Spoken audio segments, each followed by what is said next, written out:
할렐루야 굿TV 세상을 보는 창 오색 오감을 시청하시는 시청자 여러분, 저는 동탄에 있는 꿈너머 꿈교회 김헌수 목사입니다. 우리 좋으신 하나님께 제 강의를 시청하시는 모든 분들께 큰 은혜 주시기를 기도합니다. 첫 번째, 기독교 장래의 새 패러다임입니다. 우리 기독교 장래에 새로운 패러다임 꼭 필요한 이 시대가 되었습니다. 그래서 오늘 강의할 세 가지는, 첫째, 우리 장래의 현실, 또 두 번째는 기독교 장래의 문제점이 무엇인가, 세 번째, 기독교 장래의 필요성, 이 세 가지를 중점적으로 말씀 나누려고 합니다. 첫 번째, 우리 장래의 현실이 어떠합니까? 우리의 장래 현실 어떠한 생각이 드십니까? 보시다시피 슬프고 또 여러 가지 마음에 거부하고 싶은, 회피하고 싶은 거부감이 생기기도 하고, 혐오스럽기도 하고 두렵기도 하고 불쾌한 것이 오늘의 장래의 현실입니다. 장래면 왠지 모르게 마음이 꺼려지고 그렇습니다. 이렇게 혐오감을 갖는 그 이유, 또 우리 종교 기독교에서는 바로 천국 가는 건데, 가장 최고의 하나님 나라 가는 곳인데 왜 염려하며 이런 부정적인 마음이 들까요? 이러한 모습에서 이제 문제점을 발견할 수가 있는데 어떻습니까? 이제 알다시피 이러한 문제점에서 보면은 오늘날 많은 사람들이 어떻게 얘기합니까? 우리 기독교인임에도 불구하고 삼가 고인의 명복을 빕니다. 대표적인 말이죠. 그런데 사실 이 말은 과연 우리 기독교로서 합당한 말이 될까요? 물론 이러한 말씀에 대해서 제가 이제 좀 더 깊이 자세하게 강의를 하면서 잘 설명해 드리겠습니다만, 이것은 절대로 기독교의 용어가 아닙니다. 불신자들이, 모르는 사람들이 우리가 좋은 곳에 가야 되겠다, 그래서 막연하게 복을 비는, 좋은 명복 빈다는 이러한 의미로 하고 있는데, 이러한 것들 우리 기독교에서도 그대로 사용되고 있거든요. 근데 기독교에서 사용되는 말이 이 말뿐만이 아니에요. 알다시피 다 의인으로 살다가, 죄인이 아닌 의인으로 살다가 마지막엔 다 고인이 되고 있잖아요. 고인. 그래서 장례식장 가면은 고 누구누구 집사님, 고 홍길동 권사님, 고 목사님 다 써 있어요. 우리는 고가 아니거든요. 성경에 빌립보서 3장 20절 말씀에 우리의 시민권은 하늘에 있다. 그래서 우리는 하늘 시민이고 천국 시민인데, 보세요. 부산 살면 나의 이름이 부산에 있고 부산 시민이 되고, 서울로 이사 오면 나의 이름이 서울로 옮겨져서 서울 시민이 되었고, 또 미국 가면 나의 이름이 미국 시민권을 따서 미국의 그러한 삶을 살게 되는 건데, 우리가 이 땅에 있다가 우리의 이름이 어디에? 생명책에 기록되었기 때문에 천국 가는 건데, 삼가 고인의 명복을 빕니다. 이런 것부터 시작해서 우리의 용어, 용품, 모든 절차가 사실은 기독교적인 어떠한 팩트, 기독교적인 어떠한 아이덴티티가 없는 것이 오늘의 현실이에요.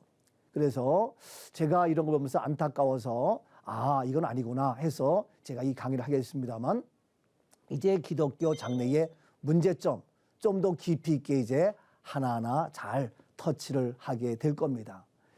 더 나가서 이것뿐만이 아니죠.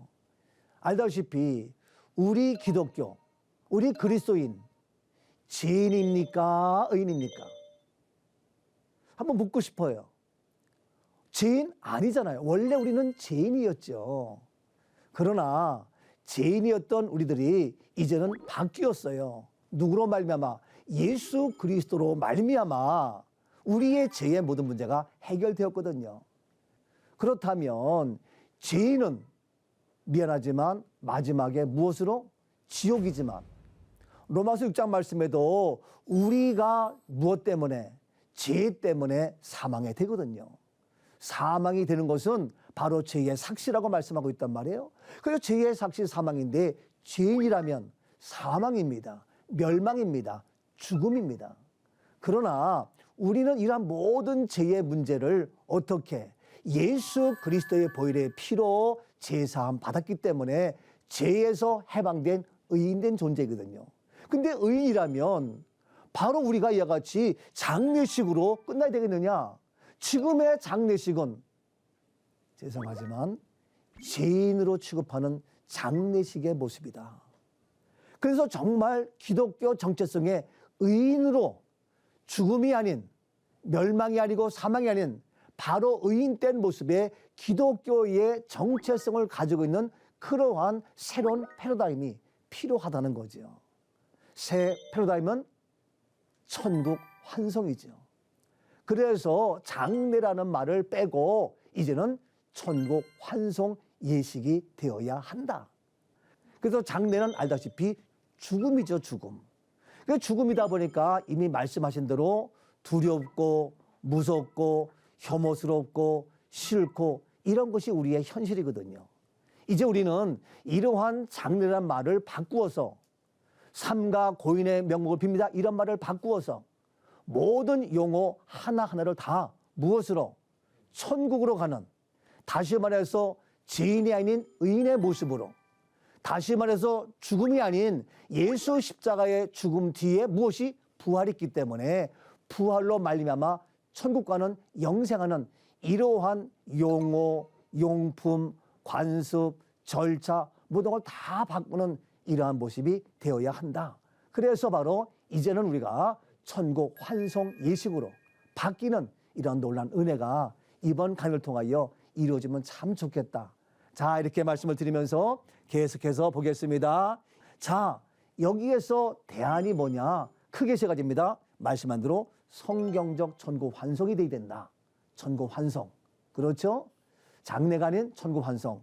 두 번째로는 이러한 것들을 어떻게 우리 신학교에서 목사님들이 배출할 때에 공부하고 있는데 이렇게 신학을 다시 잘 재분류해서 정확히 십자가와 부활 이러한 기독교의 정체성을 분명히 알고 교육을 해서 이제 우리 모든 교회가 새로운 패턴으로 바뀌어야 되겠다 해서 기독교 신학이 다시 재분류돼야 되겠다. 그러한 말씀으로 이제 잠깐 또 말씀을 나누려고 합니다. 자, 첫 번째 보겠습니다. 말씀만 들어 천국 환송이라는 말 앞에 성경적이라는 말씀을 넣었어요. 왜냐하면 천국 환송은 말씀 그대로 무엇이래요? 성경이지요. 그 성경에서 말하는 천국 환송은 무엇이냐? 자, 말씀하다시피 성경은 한마디로 말해서 누굽니까? 예수 그리스도죠. 예수입니다. 성경의 모든 말씀은 구약이나 신약이나 또 모세 오경이나 또 모든 말씀은 다 예수 그리스도에 대한 말씀이에요. 그런데 이러한 예수 그리스도의 말씀 중에서도 뭐냐? 바로 한마디로 말해서 십자가와 부활이죠. 그런데 천국 환송은 부활에 강조하는 중점을 둔 그러한 메시지가 됩니다. 왜냐하면 말씀한 대로 십자가는 죽음이잖아요, 사실. 그런데 이 십자가의 죽음으로 끝나면 천국 환송이 될 수 없어요. 무엇이? 부활이 돼야 어떻게 천국 가고 구원받는 하나님의 자녀의 영원한 생명이 이루어지는 것이죠.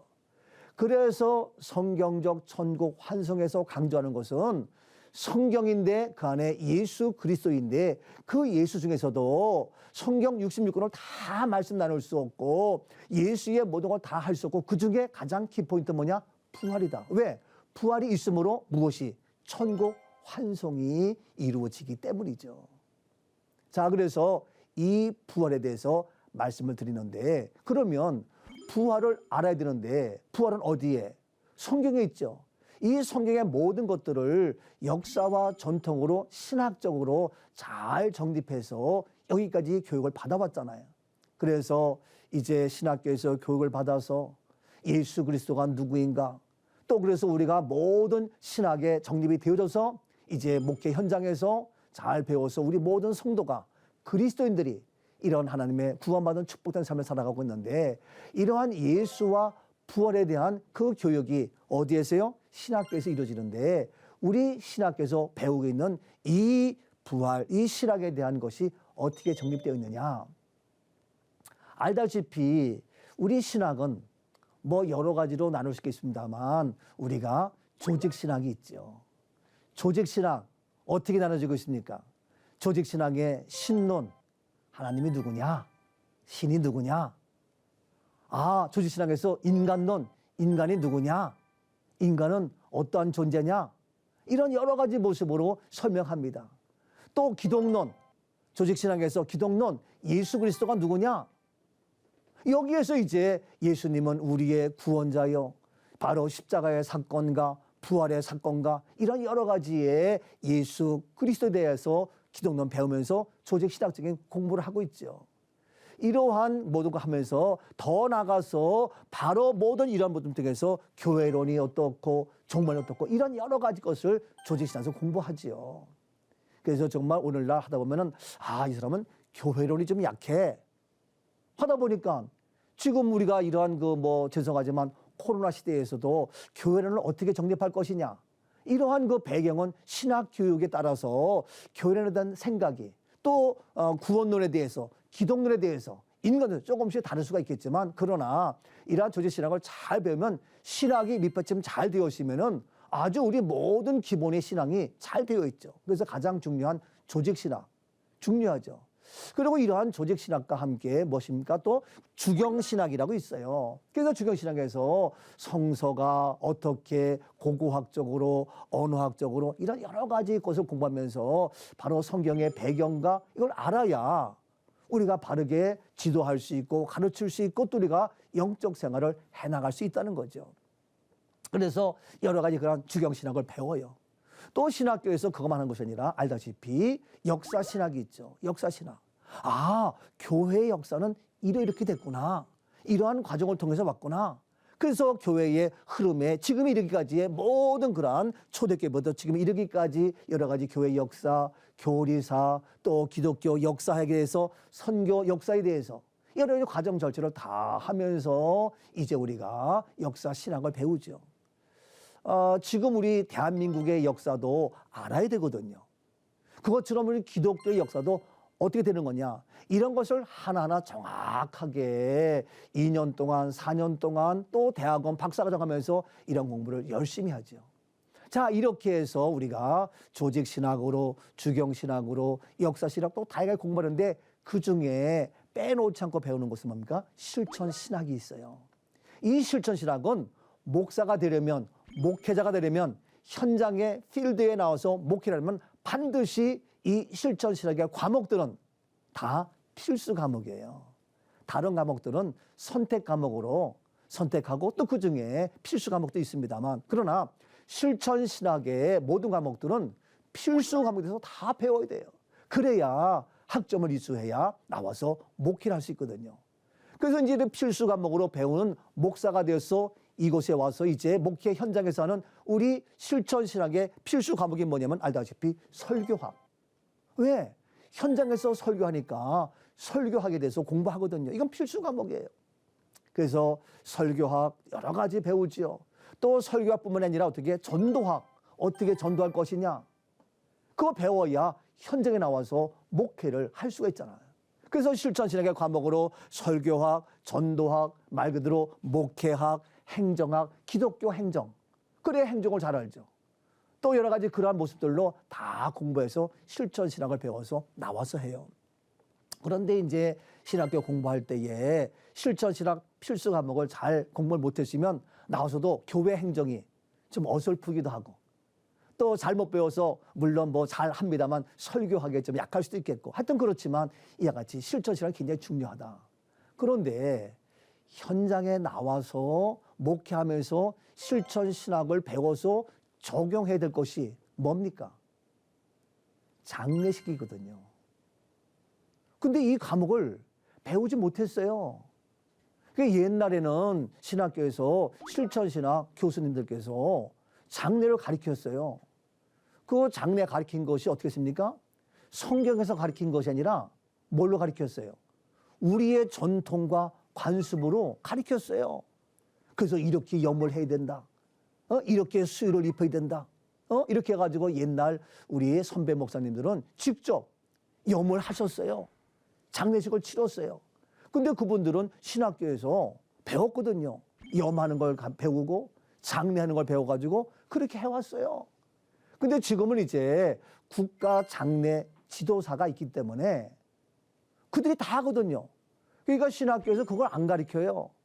아니, 지금까지 배웠던 이 장례식은 말 그대로 장례식이에요. 우리의 전통적이었어요. 그런데 이제 시대가 바뀌어서 기독교의 정체성을 가지고 있는 장례식이 아니라 무엇으로? 천국 환송학이 있어야 되거든요. 근데 지금 천국 환송학이 없고 그대로 신학교에서는 교육을 배우지 아니하고 그냥 장례식으로 했던 장례 지도사가 실제 하고 있으니까 교회에서 목사님들은 모르고, 그러니까 실질적으로 교회에서 우리 실천 신학을 안 배웠기 때문에 나와서 하는 것은 다 뭡니까? 장례식이잖아요. 성경하고 안 맞죠. 기독교적이지 않지요. 기독교의 정체성이 없지요. 그러다 보니까 오늘날 말은 기독교가 장례하지만 기독교는 장례가 아니라니까요. 기독교는 천국 환송이 돼야 된단 말이에요. 근데 그거를 신학에서 안 배워요. 실천 신학에서 안 배워요. 그리고 목사가 되었어요. 그러니까 모든 장례 지도사가 하다 보니까 그냥 그것이 잘못된 것이 아니라 우리 그리스도인에게는 부합하지 않다는 거죠. 왜? 우리는 천국 가는 건데, 우리는 바로 잠을 자는 건데, 예수님은 잠자는 자들의 첫 열매가 되셨잖아요. 그래서 우리 몸이 다시 사는 것과 영원히 사는 건데, 우리 몸이 다시 사는 거예요. 어젯밤에 주무셨지만 미안하지만 일어나지 못한 사람은 죽은 거예요. 근데 일어난 사람은 잠자는 거예요. 우리가 잠을 자는 것처럼 다시 언제 일어납니까? 주님 오실 때에 나팔 소리와 함께 우리가 다시 일어나거든요. 이러한 부활인데, 그래서 이와 같이 천국 환송의 것을 우리가 신학교에서 배우지 못했단 말이에요. 그리고 지금 현재도 어느 한 군데도 이 강의를 하질 못하고 있어요. 그러니까 그냥 우리가 실천 신학에서는 부활 신학이 없고, 그냥 기독교 부활 이런 거는 조직 신학에서 또 구원론에서 기독론에서 배우다 보니까 실제로는 이론이지 실제 우리가 나와서 천국 환송 예식으로 이어지지 못하고 있죠. 자, 이것이 우리의 현실이다. 그래서 저는 이것을 이제는 뭐냐, 다시 신학을 재정립해야 되겠다. 무엇으로? 바로 이 부활 신학은 무엇으로? 우리가 실천 신학으로 들어가야 된다. 그래서 제가 이제 신학을 다시 재분류해야 된다. 이 재분류에서 다시 구분할 것이 뭐냐? 다른 모든 신학들은 그대로 간다 할지라도 실천 신학에 반드시 추가되어야 할 것이 뭐냐? 바로 부활 신학이 실천 신학으로, 실천 신학의 한 과목으로 들어가서 배우고 훈련되어져야, 그래서 신학교에서 부활 실천 신학으로 공부해서 실질적으로 죽음의 장례가 아닌 부활하는 그러한 모습으로 새로운 패러다임에 무엇이 천국 환송하기, 천국 환송하기 배워져야 그 내용 가지고 실제 현장에 나와서 어떻게 장례식이 아닌 무엇으로 천국 환송 예식으로 모든 행사를 집례할 수가 있다. 이 얘기죠. 그래서 이 천국 환송을 공부해서 배워서 나와야 우리가 제대로 일할 수 있는데, 저는 그래서 이 목회자는 제가 다른 말로 얘기해서 천국 환송 지도사라고 제가 처음으로 용어를 만들었어요. 지금은 국가 장례 지도사가 소위 염을 또 여러 가지 입관식을 하고 다 하고, 목사님은 가서 그냥 예배만 드려요. 그래서 입관 예배, 발인 예배, 하간 예배 이렇게 장례 집례하는데, 사실은 장례 지도사가 다 염을 하잖아요. 수의를 입히잖아요. 이러한 모든 것들이 말씀드린 바대로 비성경적이라는 거지요. 말이 안 되는 거예요. 근데 우리가 천국 가는데 잠자다가 다시 주님 오실 때 일어나는 건데 무슨 옷을 입어요? 옷 다 벗고 뭐 입어요? 수의를 입잖아요. 그게 죄수가 입는 옷인데, 감옥에 가면 죄수가 묶이는 거예요. 수갑에 채우고 더 흉악한 죄는 어떻게? 온몸을 꽁꽁 묶어요. 그런데 지금 우리가 의인으로 살다가 그리스도인이 되었음에도 불구하고 막판에 가서는 옷 다 벗고 지시 옷을 입고 수의를 입고 그리고 온몸 꼭 묶여가지고 손도 묶이고 발도 묶이고 꽁꽁 칭칭 묶여요. 이게 말이 되냐고요. 근데 우리 기독교는 그게 아니잖아요. 우리는 가장 좀 어딥니까? 하나님 나라잖아요. 이 천국 가는 건데 우리가 그걸 모르니까 아까 얘기한 대로 뭐 명복을 빕니다. 뭐 어떻게 합니다. 이런 잘못된 샤머니즘의 이야기를 하고 있는데 이거를 우리가 다시깁니다만 신학교에서 제대로 배우지 못하고 있어요. 무엇으로? 실천신학으로. 그 다음에 더 나아가서 조직신학에서도 이러한 정확한 부활에 대한 것이 정립이 약하다 이거예요. 그러니까 이거 더군다나 실천신학으로 배우지 못하니까 현장에 나와서는 장례식을 할 수밖에 없죠. 모르니까. 누구의? 장례 지도사가 하죠. 그래서 꼭꼭 묶여서 7마디 묶여서 북두칠성한다고 하죠. 그것뿐만 아니잖아요. 얼굴까지 다 뒤집어 씌우잖아요. 왜 얼굴까지? 아니 왜 얼굴에 씌우냐고요. 누가 얼굴 씌웁니까? 사형수가 그래요. 사형수. 흉악범이 얼굴 씌운단 말이에요. 아니 우리는 제사함 받은 자들인데 죄인이 아닌 의인이고 천국 가는 하나님의 자녀인데 얼마나 흉측한 죄를 지었으면 얼굴 뒤집어 씌워서 그런 흉측한 모습으로 우리가 마지막을 해야 되냐고요. 인생에서 가장 중요한 것은 마지막입니다. 42.195 마라톤 선수 마지막 골인 지점이 굉장히 중요해요. 처음에는 꼴찌로 나갈 수도 있어요. 그러나 마지막 한 바퀴 남겨놓고는 1등 나가야죠. 5,000m 동계올림픽 빙상 스케이트에서도 달리는데 처음에는요 뭐 천천히 가고 꼴찌에 갈 수도 있겠고 셋째 다섯째 갈 수도 있어요. 그러나 막판에 한 바퀴 남았다 반 바퀴 남았다 10m 남았다 그러면 쫙 내서 가지고 어떻게 1초도 빨리 가야 되는 거예요. 마지막이 중요하거든요. 그래 마지막인데 우리가 평소에 의인으로 잘 살다가 마지막에 가서 죄인의 옷을 입고 양손 양발 온몸 꼭꼭 묶여가지고 거기다가 얼굴 뒤집어 씌워서 이러한 흉악한 흉악범으로 인생을 끝난다?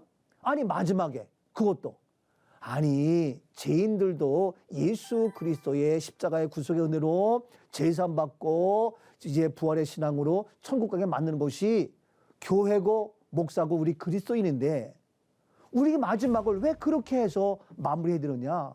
이것이 아직까지 정립된 것이 없고 그러한 정체성이 없고 여전히 그냥 장례식으로 하는 오늘의 현실이라 이거예요. 이러한 모습에서 지금 기독교가 이 땅에 1885년대 들어왔지만 하나도 바뀌지 않은 것 뭡니까? 장례예요. 장례 용어, 장례 언어, 장례 용품, 장례 물품, 장례의 방철제 하나도 안 바뀌었잖아요. 이러한 것들이 안 바뀐 모습에서 이것이 어떻게 미안하지만 신학교에서 이 교육을 지금 못하고 있잖아요. 못하고 있으니까 안 되는 거죠. 그래서 저는 다시 얘기하지만 우리가 이 부활을 실천신학의 과목으로 넣어서 재분류해서 철저하게 신학교에서 교육을 해야 이제 현장에 나와서 전도사님이 강도사님이 목사님이 우리가 실질적으로 하면서 많은 장례를 치르잖아요. 아하 이건 장례가 아니구나. 아하 죽음이 아니구나. 아 그리스도인은 기독교는 바로 천국이다. 그래서 부활이다. 그래서 바로 부활을 가리키는 부활의 의미로 잠잠한 모습으로 죄인이 입는 죄수의 옷이 아닌 의의 옷, 거룩한 옷, 구원의 옷, 찬양의 옷 이러한 말씀대로 해서 이제 마무리를 멋지게 구원받은 자녀가 될 수 있도록 목회를 하고 그러한 패러다임으로 바뀌어야 된다. 그래서 이것은 어디로부터? 바로 제일 먼저 이러한 신학교에서 부활 실천 신학으로 강의를 해야 된다. 이 부활이 하나의 이론으로 끝나는 것이 아니라 조직 신학으로 머무르는 것이 아니라 실제의 실천 신학이 되어서 목회 현장에서 이루어지고 우리 모든 그리스도인들이 이러한 실천 신학의 부활의 근거에서 쓰임받는 그러한 역사가 있어야 되겠다 하는 말씀을 드리면서 강조를 하게 됩니다. 하나님의 말씀으로 세상을 이해하고 바라보는 마음의 창이 여러분 안에 열리기를 소망하며 이 시간 마치겠습니다. 감사합니다.